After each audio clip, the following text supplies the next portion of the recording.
என்ன அவமானப்படுத்தினதுக்கெல்லாம் காலம் பூரா நீங்க அவமானப்பட போறீங்க.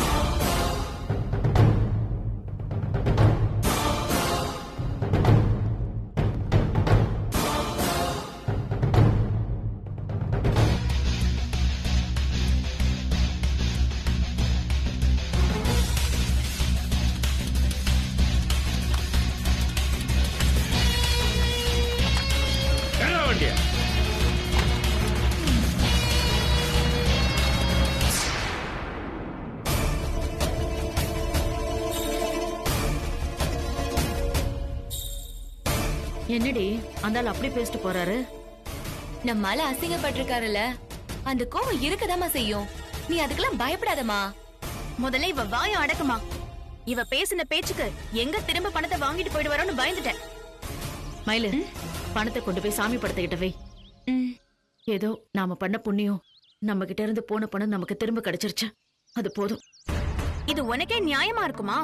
பணம் காணாம போனதும் நான் தான் திருடினேன்னு என் மேல அபாண்டமா பழி போட்ட. திரும்ப இவங்க கிட்ட இருந்து நானே இதை மீட்டு கொண்டு வந்திருக்கேன். அத பாராட்டி ஒரு வார்த்தை சொல்ல மாட்டியா? மன்னிச்சிரு, அந்த ஆளை பார்த்த கோவத்துல எல்லாத்தையும் மறந்துட்டேன். உன்னாலையும் ஜீவ தம்பியாலையும் தான் கிடைக்கவே கிடைக்காதுன்னு நினைச்ச பணம் நம்ம கைக்கு வந்து சேர்ந்திருக்க. உனக்கும் அந்த தம்பிக்கும் தான் நன்றி சொல்லணும். அதெல்லாம் வேணாம். இந்த பணத்தை நான் தான் மீட்டு கொடுத்தேன். நானே இதை வச்சுக்குவா. அப்படி பார்த்தா என்னமா அர்த்தம்? நீங்க எல்லாருமே இத வேணாம் தானே சொல்லிட்டீங்க. 2 நாள் முன்னாடி பணம் கிடைச்சிருந்தா கூட அகாடமில போய் பணத்தை கட்டியிருக்கலாம். டேட் முடிஞ்சதால அதுக்கு இது உதவாது. அப்புறம் ஏன் எனக்கே கொடுத்துட கூடாது? ஏய், அதுக்குன்னு மொத்த பணத்தையும் நீ எடுத்துப்பியா? உனக்கே இது நியாயமா படுதா? நான் அந்த அளவுக்குலாம் பேராசக்காரி இல்லம்மா. சும்மா ஒன்னு சீண்டி பார்த்தேன். பாதி பணத்தை அவகிட்ட கொடுத்துட்டு ஏன் பங்கு பணத்துக்கு நான் நகை எடுத்துக்கிறேன். நிலைமை புரியாம பங்கு பங்குன்னு உயிரை எடுக்காதடி. மலர் கல்யாணத்துக்கு வாங்கின கடனை கட்டல, சீட் எடுத்த பணத்தையும் நான் கட்டி முடிக்கல. எது அவசரமோ அதை முதல்ல பண்ணலாம். அதுக்கே இந்த பணம் பத்தாது. இதுல நீ வேற நிலைமை தெரியாம ஆடாத. கொஞ்சம் அமைதியா இரு. மயிலு, உள்ள போய் பாஸ்புக் எடுத்துட்டு வா. இந்த பணத்தை இப்போதைக்கு சொசைட்டி பேங்க்ல போட்டு வச்சிடலாம். அப்புறம் எந்த கடன் முக்கியமோ அதை முதல்ல அடைச்சிருவோம். சரிம்மா. குடி பணத்தை குடிடி.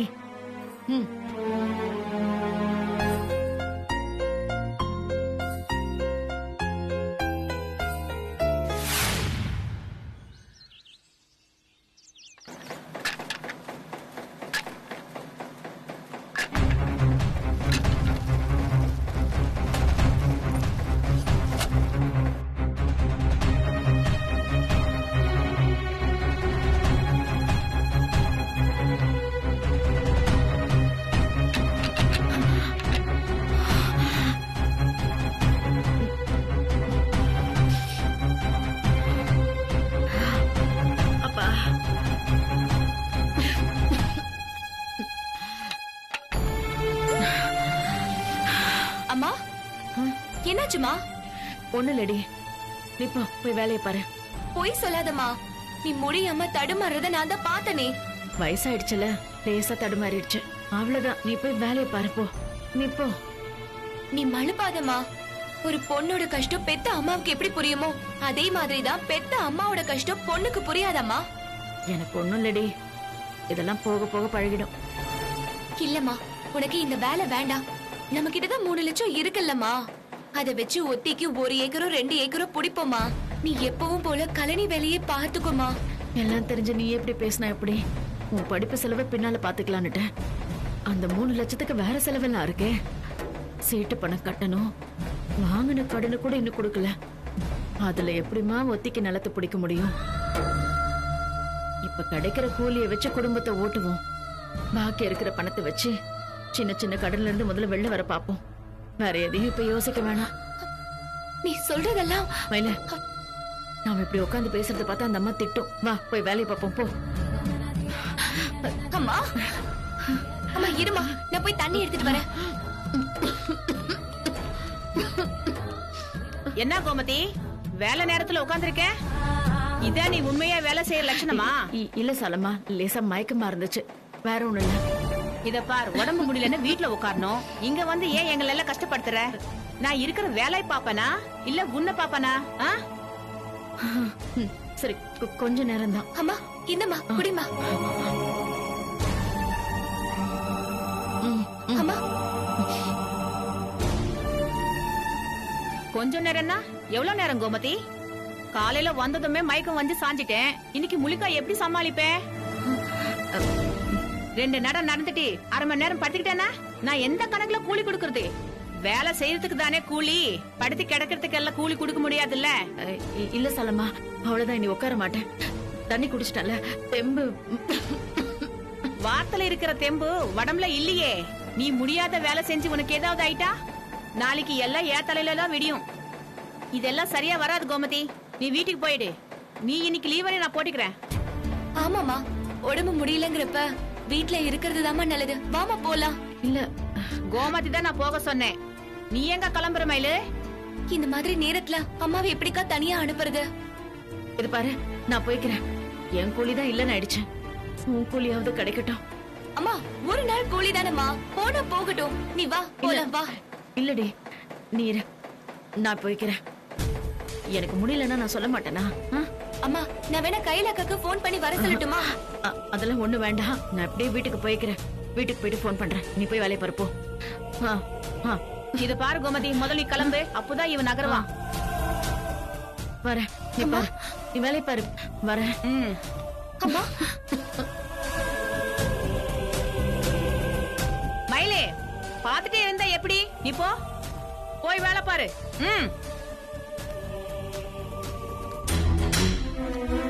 இவங்களெல்லாம் மேக்கத்துக்குள்ள என்னாச்சுமா? அம்மா என்னாச்சுமா? அம்மா என்னமாச்சு? அம்மா என்னமாச்சு? என்னமாச்சு உங்களுக்கு? சீக்கிரமா சேர் எடுத்துட்டு வா. ஒண்ணு புரியலையே. அக்கா, அம்மா உட்காருங்கக்கா, உட்காருங்க. பாத்து தண்ணி எங்கம்மா? தண்ணி எடுத்து வாங்க, போங்க. என்னமாச்சு உங்களுக்கு? தண்ணி குடிங்கக்கா. என்னம்மா உங்களுக்கு தலை சுத்த ஆரம்பிச்சிருச்சா? தலா சுத்தல வாழை சுத்தல, போய் வேலை பாருங்க. அம்மா கிங்கு மாதிரி இருப்பீங்கம்மா, உங்களுக்கு அப்படி? போதும், ரொம்ப பாசத்தை பொழியாதுங்க. வேலை எல்லாம் செய்யாம இருக்கிறதுக்கு இது ஒரு காரணமா? என் கூட மயில் இருப்பான். நீங்க எல்லாரும் போய் வேலை செய்யுங்க. போங்க. ஐயோ, என் செயின் காணோம். என்னமாச்சு? என் செயின் காணோம். எங்கம்மா போட்டீங்க? எங்க போட்டீங்க? நான் இங்க தான் இருக்கேன். எங்கதான் போட்டீங்க? நீங்க போய் அந்த அரிசி மண்டில தேடுங்க. போங்க, நீங்க போய் குடல்ல தேடுங்க. சரிம்மா. நீ போய் ஆபீஸ்ல பாரு. அம்மா போய் தேடு. என்னாச்சுன்னு சொல்லுங்கம்மா. 10 பவுன் செயின் காணோம். என்னம்மா சொல்றீங்க? ஐயோ ஆமா மையப்பா, கொஞ்ச நேரத்துக்கு முன்னாடி வரைக்கும் ஏ கழுத்துல தான் இருந்துச்சு. இங்க வந்ததுக்கு அப்புறம் தான் காணாம போயிடுச்சு. கல்யாணம் ஆன புதுசுல ஏ புருஷன் ஆசையா வாங்கி கொடுத்தது, அது போய் அஜாக்கிரதையா விட்டனே. பதட்டப்படாதீங்கம்மா, இங்கதான் எங்கேயாவது விழுந்திருக்கோம். நீங்க எங்கெல்லாம் போனீங்கம்மா? நான் எல்லா இடத்துக்கு தான் போனேன். நீங்க ஒரு பக்கம் தேடுங்க, நானும் ஒரு பக்கம் தேடுறேன். எதுக்கும் போலீஸ்க்கு போன் பண்ணிடலாமா? அதெல்லாம் அவசரப்படாத மையப்பா, நம்மளே நிதானமா தேடலாம். போலீஸ் வராம செயின்லாம் கிடைக்காதுமா. நான் இப்பவே போலீஸ்க்கு போன் பண்ணி வர சொல்றேன். அட இரு.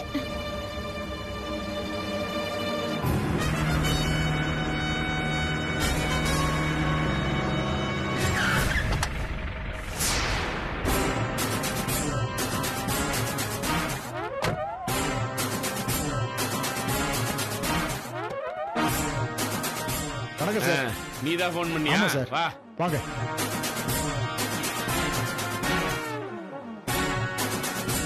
சார், இவங்க தான் சார் ரைஸ் மில்லோட ஓனர். வணக்கம் சார், உட்காருங்க சார். என்னையா நடந்தது? முதலாளி அம்மாவோட செயினை காணோம் சார். அப்படியா? நகை திருட்டு போயிருக்கு. உங்களுக்கு இந்த வேலை செய்யறவங்க யார் மேல சந்தேகம் இருக்கா? இல்ல சார், இங்க இருக்கிற எல்லாரும் மில்ல ஆரம்பிச்ச காலத்துல இருந்து என்கிட்ட வேலை செய்யறாங்க. ரொம்ப நம்பிக்கையானவங்க தான். உண்மையை சொல்லணும்னா கல்லப்பெட்டி பூட்டாம தான் நான் வெளியே போவேன். உள்ள வச்ச பணம் அப்படிதான் இருக்கும்.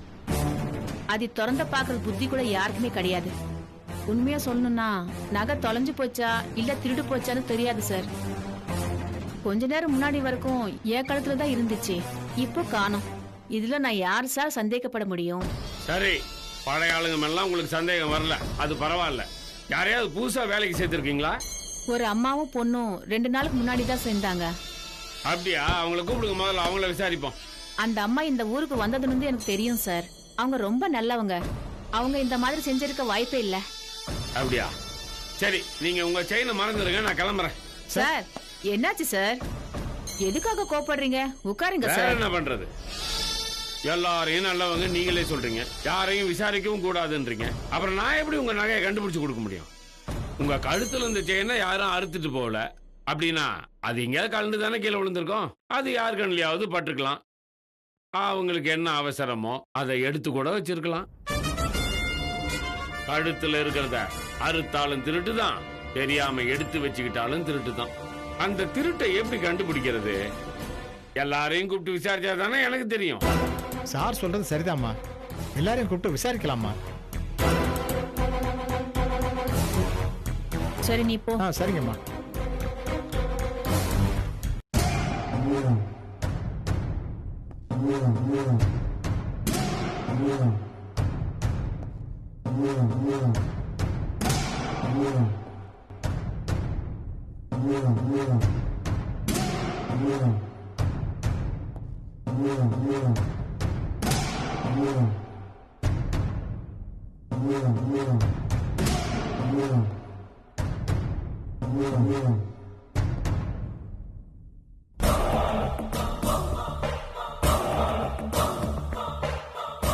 ஐபிஎஸ் மேடம், நீங்க என்ன இங்க? ஏதாவது ஸ்பெஷல் ட்ரைனிங்கா இல்ல யாரையாவது விசாரிச்சுட்டு போலான்னு வந்தீங்களா? மயில உங்களுக்கு தெரியுமா சார்?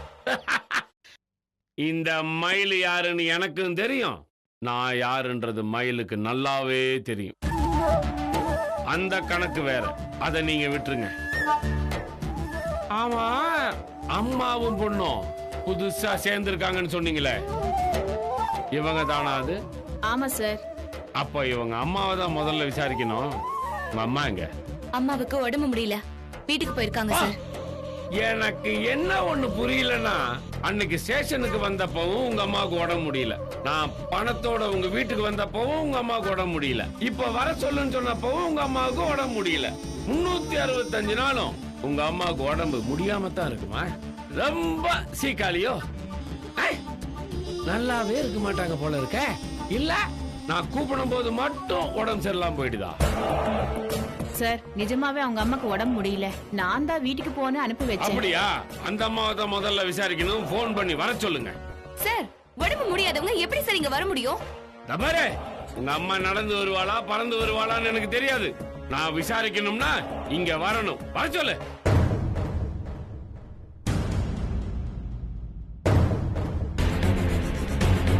சார் நான் ஃபோன் பண்ணி வர சொல்றேன் சார். அக்கா, அம்மா எப்படிக்கா இந்த நிலைமையில இங்க வருவாங்க? என்னக்கா இதெல்லாம்?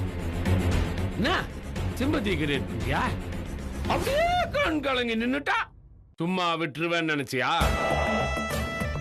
நீ என்ன நடிச்சாலும் சரி, உங்க அம்மா என்கிட்ட மாட்டாதான் போறாங்க.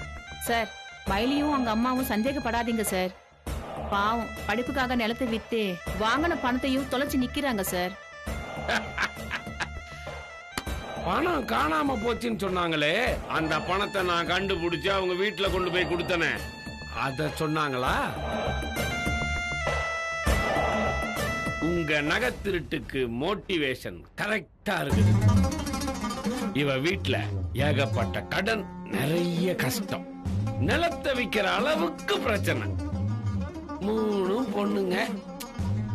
உங்க நகைய பார்த்ததும் கை நமன்னு அரிச்சிருக்கும். யாருக்கும் தெரியாம அடிச்சிட்டு அவங்க அம்மா கிட்ட கொடுத்து அவளுக்கு உடம்பு சரியில்லைன்னு டிராமாவை பண்ணி அவளை அனுப்பிச்சு வச்சிருப்பா. இவ பெரிய பிரில்லியன்ட் இல்ல சார்? உங்க இஷ்டத்துக்கு கதை கட்டாதீங்க சார், நாங்க அந்த செயினை எடுக்கல. குருமூர்த்தி முன்னாடி குரலை உயர்த்தி பேசுன நசுக்கி போட்டுருவோம், ஜாக்கிரதை. உங்க அம்மா வரட்டும், என் பாணியில விசாரிச்சா அந்த நகை எங்க போயிருச்சுன்னு தானா தெரிய போகுது. அது வரைக்கும் நீ பேசக்கூடாது, புரியுதா?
கடவுளே, எங்களுக்கு மட்டும் ஏன் இப்படி எல்லாம் நடக்கணும்?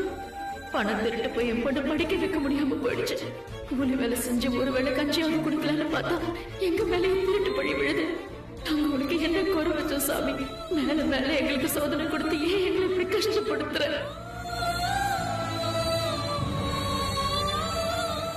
உனக்கு எங்க மேல கருணை இருக்கிறது நிஜம்தான்.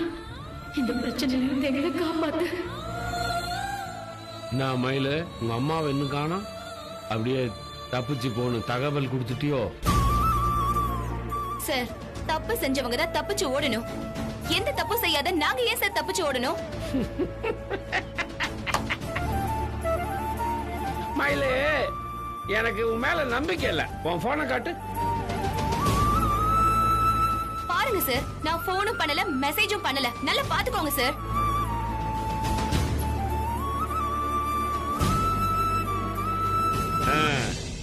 இப்படி எல்லாம் நல்லவன் வேஷம் போட்டா நான் நம்பிடுவேனா? படிக்கிறது நல்ல விஷயம்தான். ஆனா அடுத்தவங்க பணத்தை திருடி படிக்கிறது கேவலம் இல்ல?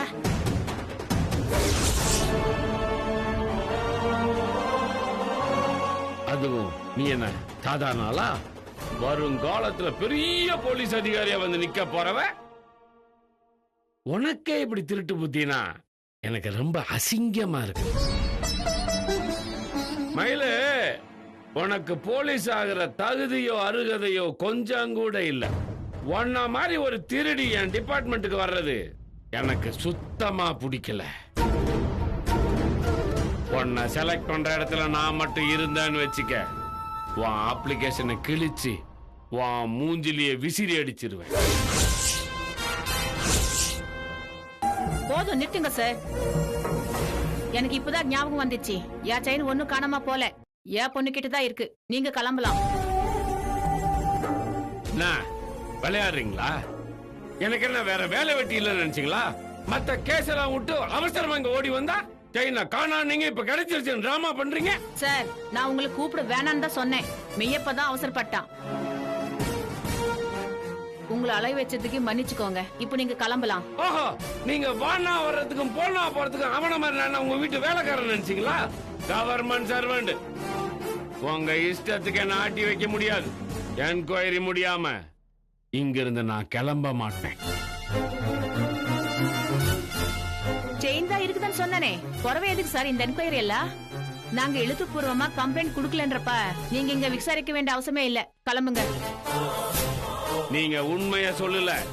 இவளை காப்பாத்துறதுக்காகத்தான் உண்மைய மறைக்கிறீங்கன்னு எனக்கு தெரியும். சார், அது உங்க பிரச்சனை சார். உங்க தனிப்பட்ட பகைய தீர்த்துக்கு இது இடம் இல்ல.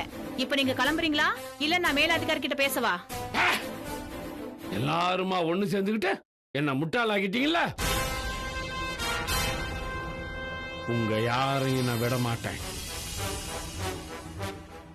குருமூர்த்தி யாருன்னு கூடிய சீக்கிரம் நான் காட்டுறேன்.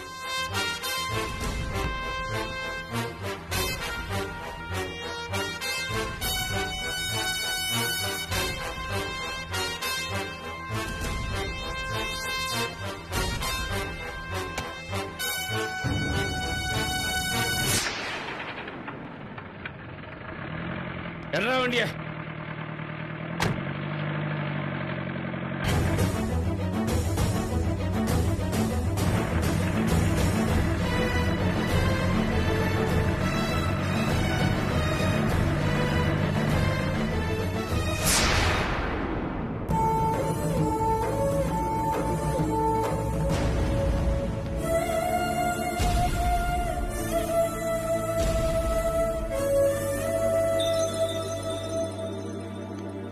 அக்கா, நீங்க மட்டும் நம்பிக்கையா பேசலன்னா அந்த ஆள் என்ன இழுத்துட்டு போகாம விட்டுருக்க மாட்டாருக்கா.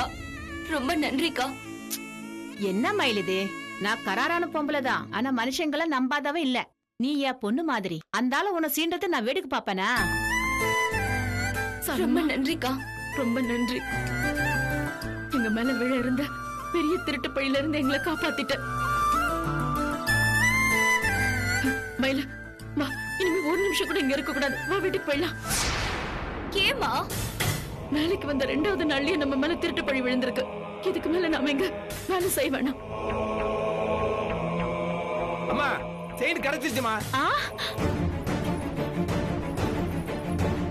எங்க இருந்துச்சு நம்ம மிஷினுக்கு கீழே இருந்துச்சுமா. பகவந்தடா, ரொம்ப நன்றி கணேஷா. இன்னைக்கு உனக்கு டபுள் சம்பளம் போ. ரொம்ப சந்தோஷமா. வர்றோம்மா. பாத்தீங்களா, கிடைச்சிச்சு, பிரச்சனை முடிஞ்சிச்சு.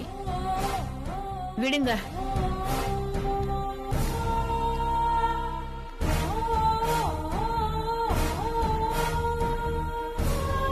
பாத்தியாம்மா, அந்த அக்கா நம்ம மான மரியாதையை காப்பாத்ததா அந்த ஆள் கிட்ட செயின் இருக்குன்னு போய் சொல்லிருக்காங்க.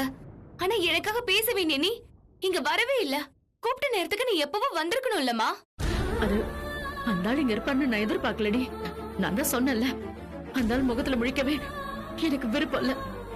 என்னம்மா காரணம்? நான் நம்ப மாட்டேமா. வேற ஏதோ காரணம் இருக்கு. நீ எதையும் மறைக்கிற. ஐயோ, அதெல்லாம் ஒண்ணும் இல்ல, மயிலு. ஏற்கனவே ரொம்ப நேரம் ஆயிடுச்சு. பேசிட்டே இருக்காம வேலை பாரு. சரிங்கக்கா.